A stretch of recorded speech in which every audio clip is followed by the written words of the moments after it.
بنویس بنویس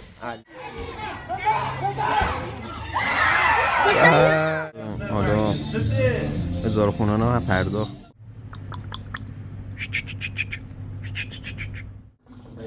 بعد یزدان فریستا حاجی پور گوسیا درسته؟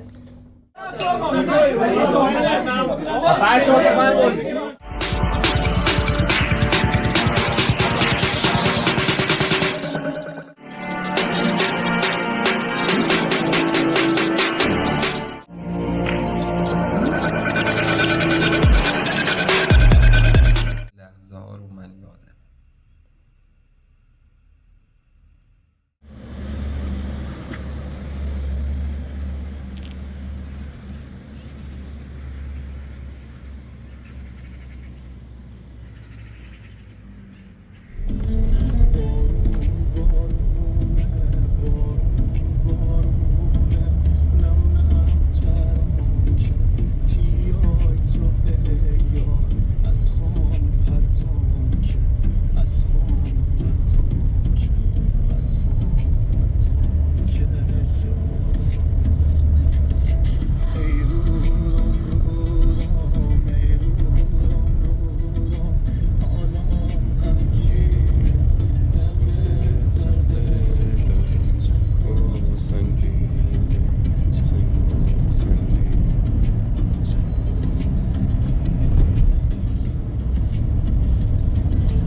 الان داخل مدرسه هستم و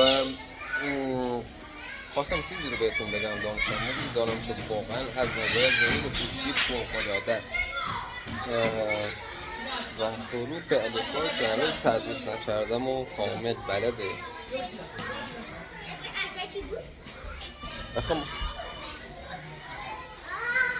الان میخوام اون دانش آموزی که بهتون معرفی کنم. اسمش فرزاده و حتما اونو میشناسید.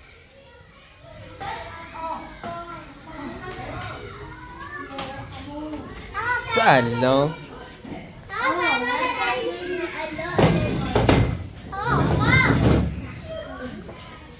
بنویس فرزاد بنویس سکلش بنویس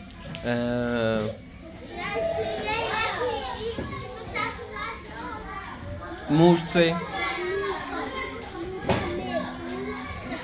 بیا بنویس. ای ماریش بنویس. کلات هم درست کن. کلات دارم اصلا کلات دارم.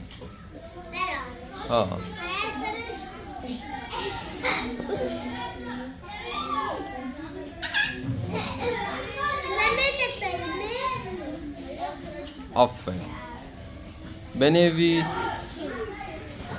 بنویس الله. اونم بلدی الله نه.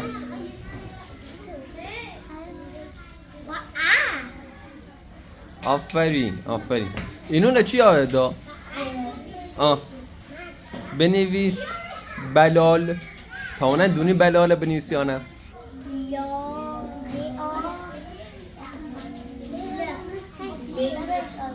ل آخر. آفرین. یه دست بزنیم واسش. بچه‌ها نگاه کنید. فرزاد ما این حروف رو بهش درس ندادیم ولی بلده. خب شاید هم واسه تون جالب باشه. این واسه چی کاربرد داره؟ این هم واسه این حروف کاربرد داره. مثلا اینا رو ما چه دستمون نمیرسه مجبوریم از اینا استفاده کنیم، از سود استفاده کنیم. و اینکه هر حرفی رو که هم تدریس میکنیم روی این مقوا مینویسیم.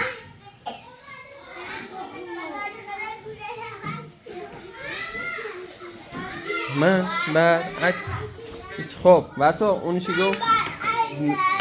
نه یه چیزی گفت عاشقم سیتیه دلوقتیم سیمیله خدای باز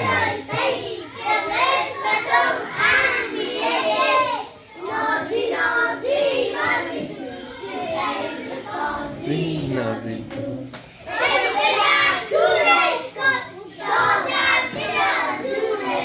یه لحظه دنیا کنی ها؟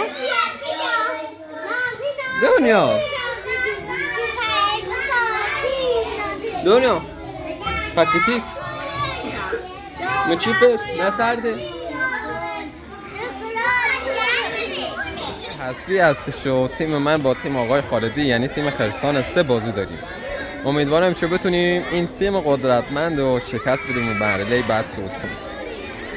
تعداد دانش آموزان حال حاضر و هوای به شدت صاف و مساعد برای بازی کردن.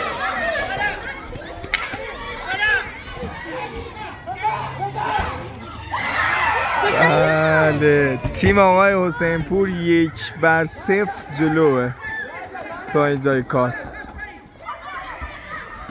موقعیت‌های زیادی رو از دست دادن.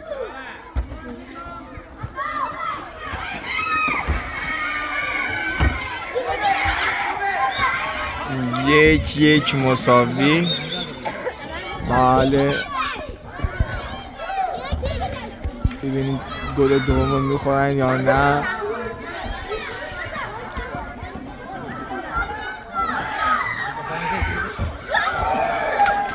دروازه‌بان نادی بعد از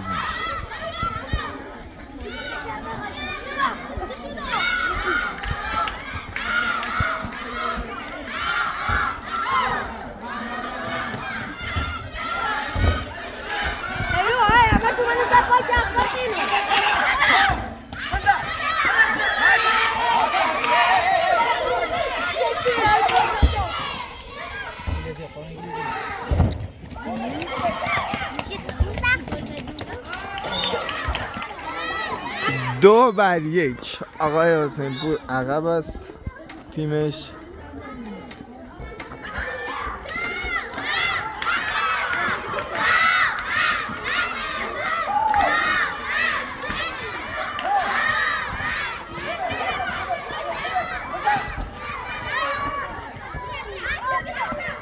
پاس به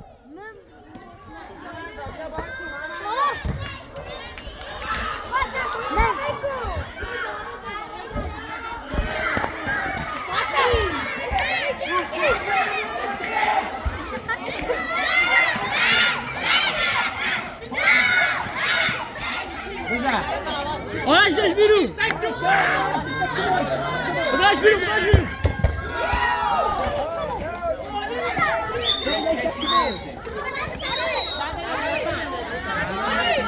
این همه رقابت‌های آسیا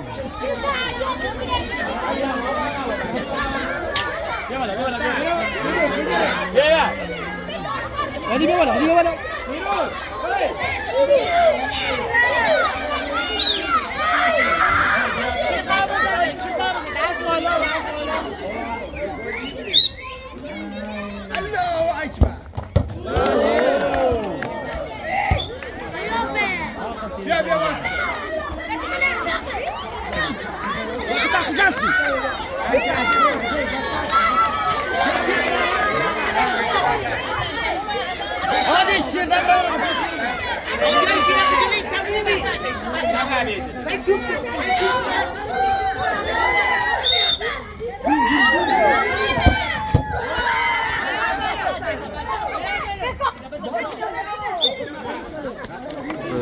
حالا هزار خونان ها پرداخت کنیم چون امروز هم خیلی روزشه. این سر روز کلن یادم رفته مبلغ 30 میلیون ریال معادل 3 میلیون تومان.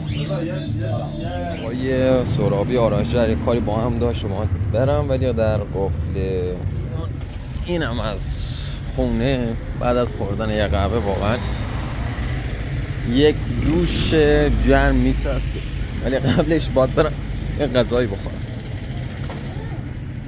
گفتیم قیمت ساندویچ و اینجور چیزا داخل ایران چطوره؟ حالا پیتزای مرغ 200,000 تومنه، پیتزای مینی مرغ 90,000 تومن. اونایی که پرطرفدار رو میگم مثلا ساندویچ هندی 50,000 تومن، بندری هم 45,000 تومن، همبرگر مخصوص هم 60,000 تومن.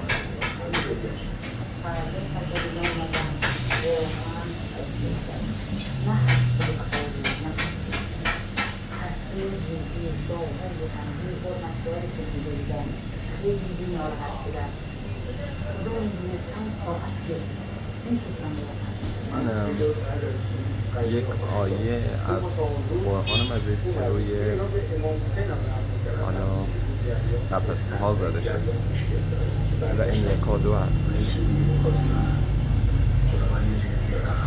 حالا این آیه بیشتر به خاطر دور کردن زخم ها و حسادت هست. واقعا تو این سرما همون داغ لذت بخش یعنی سر حال شدم. منی که شاید این موقع هر روز خواب بوده باشم بعد از این چمون کردم واقعا سر حال شدم. انگار یه انرژی مضاعفی داخل وجودم به وجود اومد. من این چه دوباره دوستم آقا مرداد به هم زنگ زده گفته امشب هم مافیاست و خوشحال میشیم دوباره در جمع ما مافیا بازی کنیم و منم گفتم اگه تونستم حتما میام. حالا اینجا مقداری کثیف شده، نمیدونم الان تمیزش کنم یا اینکه از مسابقه برگشتم تمیزش کنم.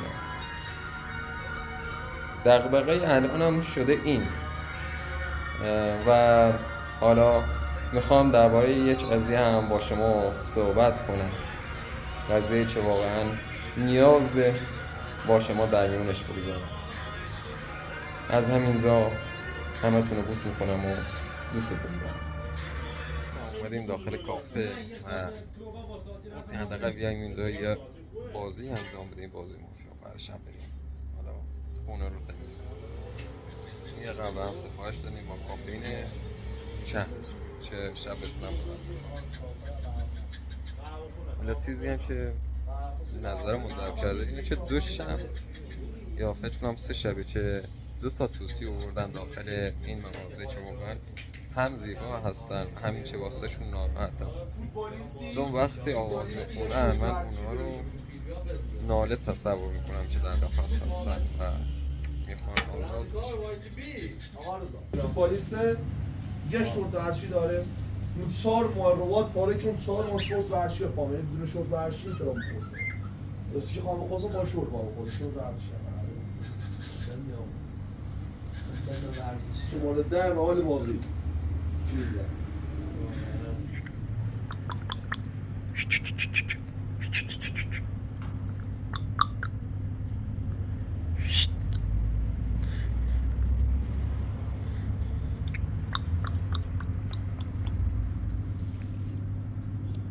Momenty.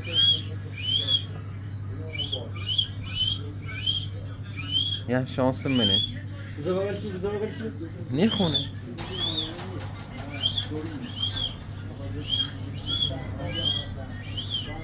زمانش دوربین خاموشه ای خونه، زمان چی هم تایشون نیخونه که بخون ها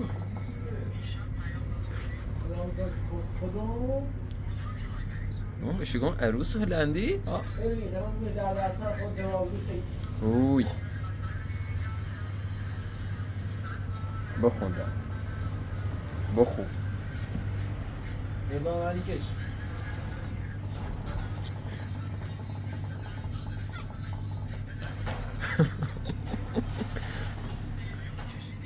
الو آقا ما سفید آمه بیخوام نمیگم مرداد ولیسا از آقا رضا ولیسا یعنی سایل کلا تغییر داد، یعنی مرداد سیاه خونده درسته، مرداد کلا سیاه خونده اون سفید خونده. بعد یزدان ولیسا حاجی پور گوش سیاه درسته، ایاقان سفید واقعا فعلا سفید. تو ولیسا گویی چه؟ نه همین رضا مثلا بچه همین رضا ولیسا گو حاجی پور سیاه هستی و یزدان تو ایدونی ایگی سفیده بود. خب نه، حاجی پور یه یارشه و مافیای امیدوارش دفاع کرد درسته؟ و اوزه مرداد هم مافیایه. حداقل بگویی به مرداد دفاع بکنه. مرسی آقا. نه ای آقا.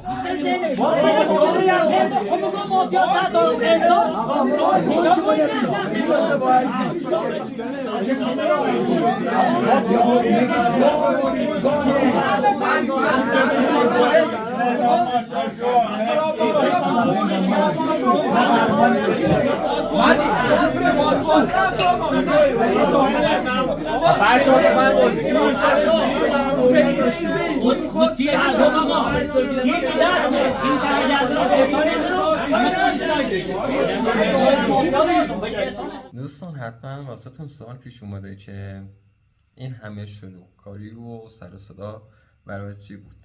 خب بعد از بازی مافیا درباره بازی و نحوه عملکرد بازیکنان حالا زر و بحث میکنن، کسایی که خوب بازی کردن و کسایی که بد بازی کردن. خب خوشبختانه تونستیم حالا تیم شهروند ببره و منم داخل تیم شهروند بودم. بازی جالبیه، پیشنهاد میدم حتما داخل اینترنت سرچ کنید و این بازی رو با خانواده اجرا کنید، سرجم میشید. مخصوصا الان که کریسمس شروع شده و برای دیدن اقوام حتما رفت آمد میکنید. قبل از اینکه به سوالات شما دوستان عزیز پاسخ بدم، خواستم ویدیویی رو خدمت شما دوستان عزیز به نمایش بگذارم. شاید براتون جالب باشه. کشور ایران دارای چندین جزیره هستش و در این ویدیو جزیره کیش رو مشاهده میکنید و حتی یک کشتی هم داخل این ویدیو مشاهده میکنید که یک کشتی یونانی هستش. بعد از دیدن این ویدیو حتما به سوالات شما پاسخ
امیدوارم که از تماشای اون کلیپ لذت برده باشید. چیزی که میخواستم دربارش حرف بزنم اینه که واقعا خوشحالم که شما دوستان و بینندگان عزیز رو در کنار خودم دارم. مایه افتخار بنده هستش. راستش هر چقدر از شما تشکر کنم نمیتونم لطف شما رو جبران کنم. یادم نمیره، فراموش نمی کنم روزهای سختی رو که شما دوستان عزیز کنارم بودید. روزایی که خانوادم منو طرد کردن، حالا اجازه ندادم برم خونه و داخل چادر بودم. روزهای سختی رو که یعنی پشت سر گذاشتم. تک تک لحظه ها رو من یادم.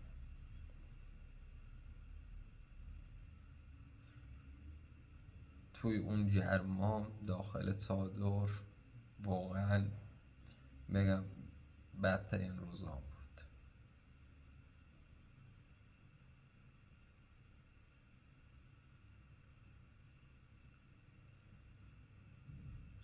ولی شما دوستان عزیز رو کنار خودم داشتم. اگه شما، اینو واقعا جدی میگم، اگه شما رو کنار خودم نداشتم، پیام‌های شما نبود، حرف‌های محبت آمیز شما نبود، شاید گول شیطون رو میخوردم و بلایی سر خودم میوردم. ولی هر بار شما به من انگیزه میدادی.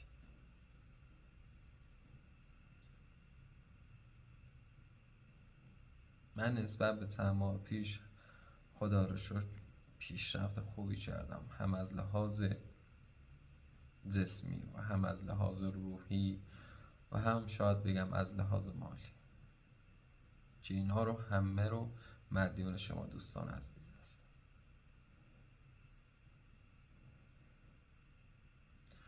واقعا هر چقدر تشکر کنم ازتون نمیتونم اون محبتتون رو جبران کنم.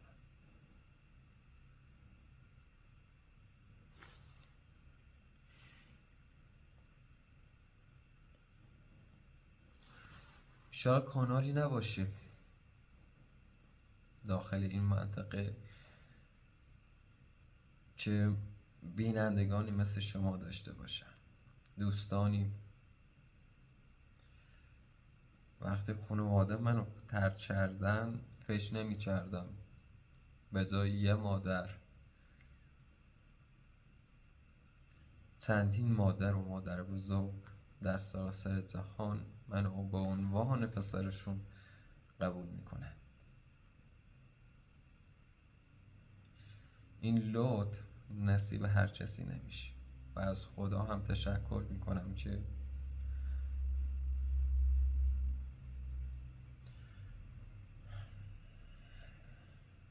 شما دوستان عزیز رو دارم.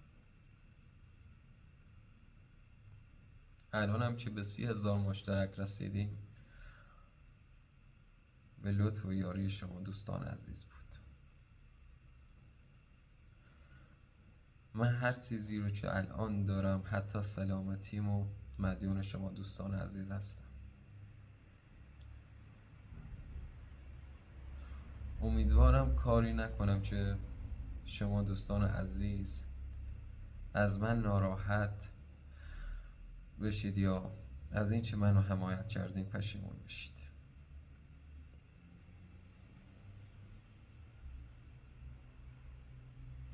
تک تک اون لحظات واقعا الان داره جلوی چشام رد میشه.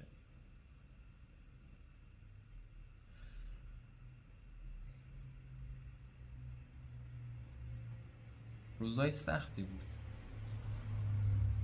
هم روزای سخت کنارم بودین و هم روزای خوب.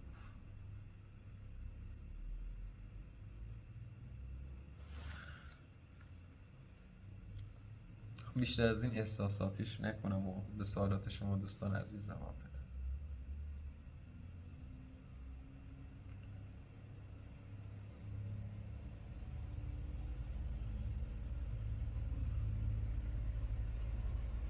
فقط شوهرها موهای زن را میبینند؟ خیر، کسانی که به حالا زن محرم هستن میتونن موهای اون خانم رو ببینن. مثلا برادر میتونه موهای خواهر رو ببینه دیگه، و شوهر، پدر، مادر.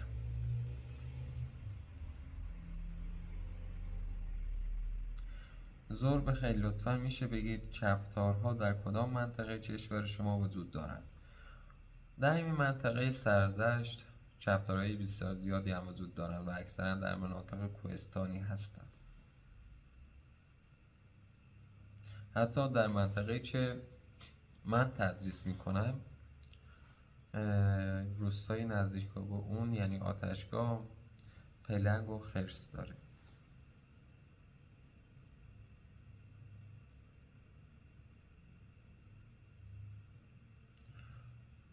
آیا در کشور شما کمکی از سوی دولت برای زنان بیوه با فرزندان خردسال وجود دارد؟ بله، وجود داره.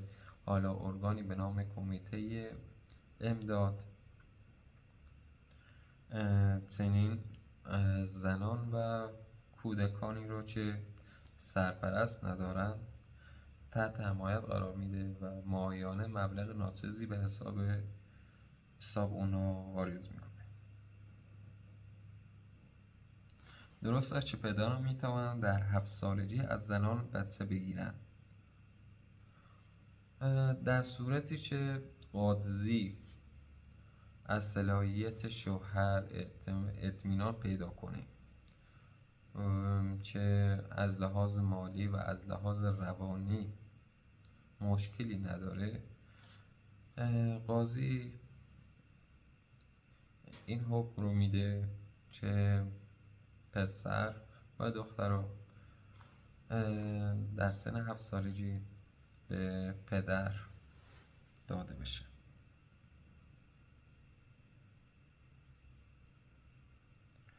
دوست عزیزی نوشته تو موهات سی میزنی چه میشه مرتب بمونه. و الان هم چیزی نزدم، خالیه، ولی اکثرا اسپری مو میزنم.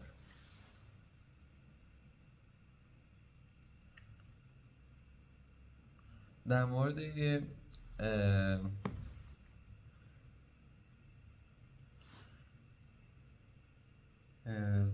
چوبایی که دست معلمان بود سال پرسیدیم که اینا واسه تنبیه کودکان دانش آموزان استفاده میشن یا نه اونا همونطور که گفتم تنبیه و کتک زدن در مدارس ممنوع هستش و اگر چنین رفتاری از معلم سر بزنه، معلم تنبیه و مجازات میشه و اون فقط برای این که نظم برقرار بشه و کسی وارد میدان فوتبال نشه اون چوبا رو دست گرفتن، ولی نه کسی رو کتک نمیزن.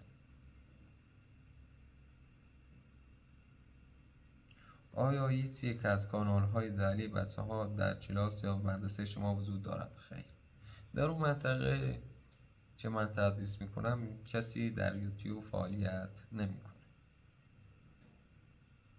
سلام آقای امران، میشه اسبری برنامه تئاتر کنسرت داخل شهرستان لردگان، چون شهر بسیار کوچیکیه، تئاتر و کنسرت و سینما وجود نداره.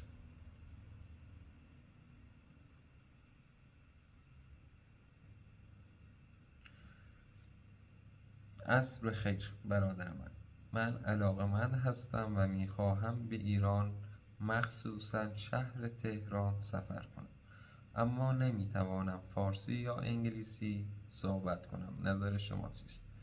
خب اشکالی نداره. حالا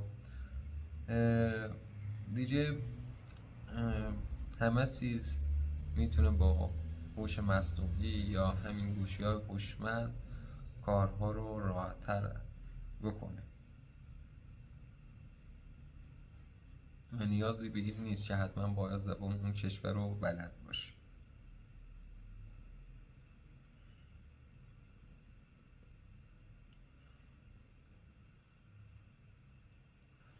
آقای امران لطفا توضیح دهید چرا نه مردان و نه زنان نمیتوانند شنا کنند؟ هم مردان و هم زنها میتونن شنا کنن و کسی از این کار جلوگیری نمیکنه، ولی در سازهای مختلف، یعنی نمیتونن مختلط با هم باشن.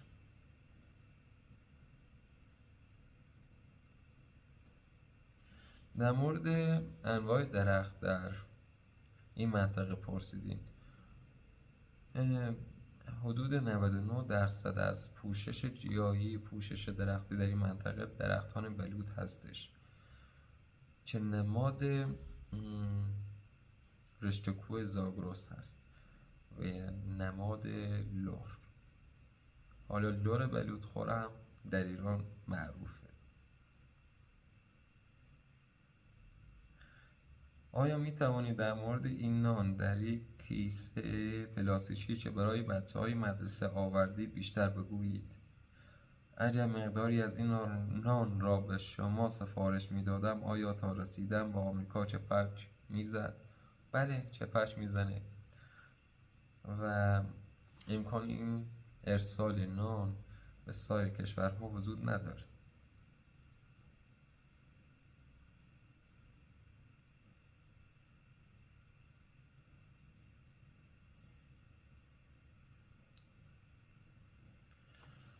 یه چیزی هم بپرسم، به غیر از برنج پلو فرهنگ غذاییتون خیلی ضعیفه؟ نه، ما حالا کشور ایران رو بیشتر به غذاهای بسیار خوشمزه و لذیذ و متنوعش میشناسن و حتما در یک ویدیو غذاهای بسیار محبوب و معروف ایرانی رو بهتون میگم. سلام، میخواستم بدونم مشکل کاشت بلوط کنار خونه ها چیه؟ حالا بلوط مدت زیادی طول میکشه چه رشد کنه و ثمر بده و به غیر از این ریشه درختان بلوط بسیار قوی هستند و تا چندین کیلومتر ادامه دارند و اگر این بلوط در کنار خونه خودشون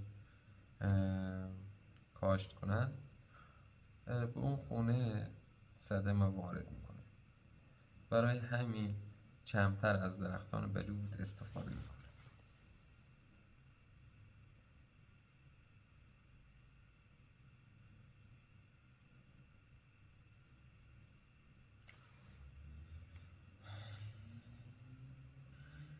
آیا ساکنان ایرانی از نظر میوه‌ها و محصولات که شده در ایران خودکفا هستند؟ بله، خودکفا هستند و حتی به سایر کشورها هم میوه صادر میکنیم، ولی بعضی از میوه ها رو از خارج از کشور وارد میکنیم.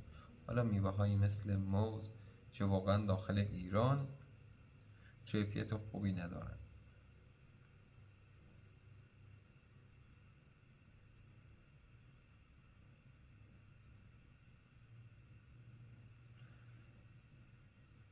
آیا تا به حال سعی کردید مشکلات روحی و جسمی خود را با داروهای گیاهی درمان کنید؟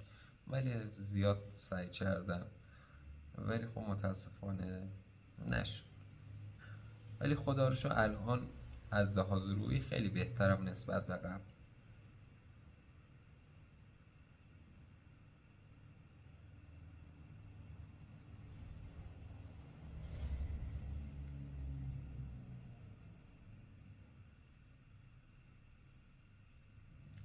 و دوستان اگه اجازه بدین من بقیه سوالا رو در ویدیوی بعدی پاسخ بدم. من همه سوالات رو یادداشت کردم، از این بابت خیالتون راحت باشید و مطمئن باشین در ویدیوی بعدی به تمام سوالات که الان یادداشت کردم پاسخ میدم. امیدوارم هر کجای جهان هستید یک زندگی شاد، موفق و بدون مشکلی داشته باشید. باز هم به خاطر لطف و محبتتون بی‌نهایت سپاسگزارم. دوستتون دارم و خدا نگهدار.